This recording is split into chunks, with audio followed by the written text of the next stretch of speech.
Hello everyone. నా పేరు doctor Yadati Santosh Deepti, consultant neuro physician in Pratima hospitals Kukatpally.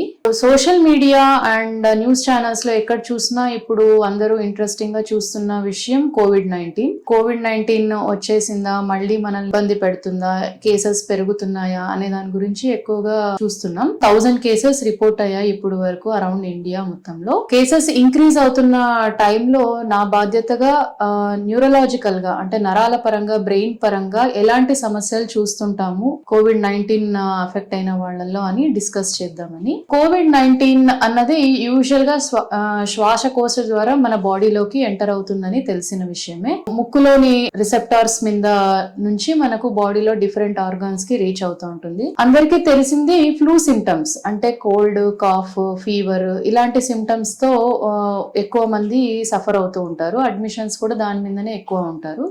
కొంతమందికి ఫ్లూ సిమ్టమ్స్ ఏమీ లేకుండా జస్ట్ న్యూరలాజికల్ గానే సిమ్టమ్స్ తో అడ్మిట్ అయ్యే వాళ్ళు కూడా ఉంటారు. వాళ్ళు చాలా వరకు అండర్లయింగ్ కోవిడ్-19 ఉంది అన్నది మిస్ అవుతా ఉంటుంది.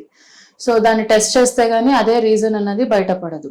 సో ఏమీ ఫ్లూ సిమ్టమ్స్ లేకుండా డైరెక్ట్ గా నర్వ్స్ ని అఫెక్ట్ చేస్తాయా అంటే అలా కూడా జరగచ్చు. సో అది బ్లడ్ ద్వారా కానీ, లేదంటే ముక్కులోని నరం ఆల్ఫాక్టరీ నర్వ్ అంటాం, దాని మీద ఉన్న పొరల ద్వారా కానీ మన బ్రెయిన్ లోకి రీచ్ అవుతూ ఉంటుంది.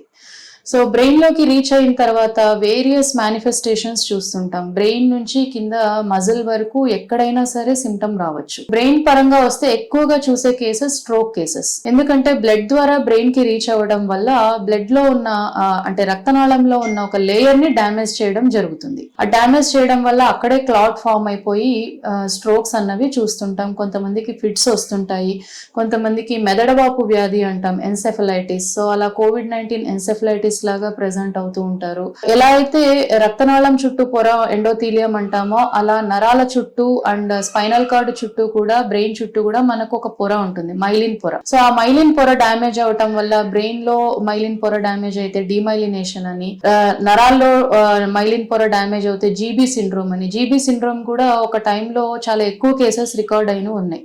బట్ కోవిడ్-19 టైంలో రికార్డ్ అయిన జీబీ సిండ్రోమ్ కేసెస్ ఎక్కువగా దాని గురించి చర్చించుకోవడం జరగలేదు.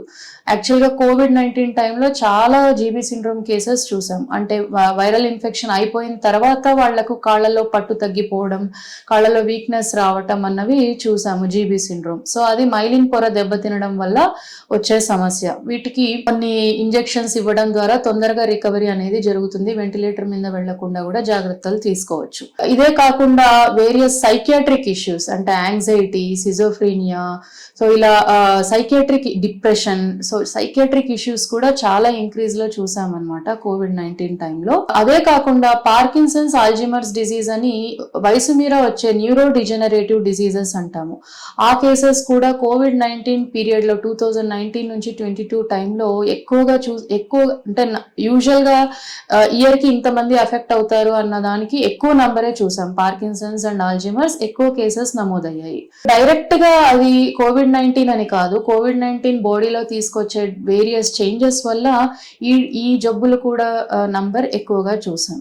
సో వీటి గురించి పానిక్ అవ్వాలా అంటే పానిక్ అవ్వడం కాదు, ప్రివెన్షన్ ఈజ్ బెస్ట్. ఎప్పుడు మనము ఎంత జాగ్రత్త పడితే అసలు రాకుండా చూసుకుంటే ఈ కాంప్లికేషన్స్ అన్ని రాకుండా ఉంటాయి. దీని గురించి మనం ఏం చేయగలం అంటే క్రౌడెడ్ ప్లేసెస్ ని అవాయిడ్ చేయడం, ఒకవేళ తప్పనిసరిగా వెళ్లాల్సి వస్తే మాస్క్ ధరించడం, చేతుల్ని శానిటైజ్ చేసుకోవడం అండ్ వ్యాక్సినేషన్. కోవిడ్-19 కి మంచి వ్యాక్సిన్స్ ఉన్నాయి, నోవా వ్యాక్సిన్. ఎస్పెషల్లీ కోమార్బిడిటీస్ ఉన్నవారు అంటే ప్రెగ్నెంట్ వాళ్ళు, బీపీ, షుగర్ ఉన్నవాళ్ళు, ఒబేసిటీ ఉన్నవాళ్ళు, లాంగ్ టర్మ్ గా kidney problem, lungs problem, heart problem ఉన్నవాళ్ళు తప్పనిసరిగా బూస్టర్ డోస్ తీసుకోండి.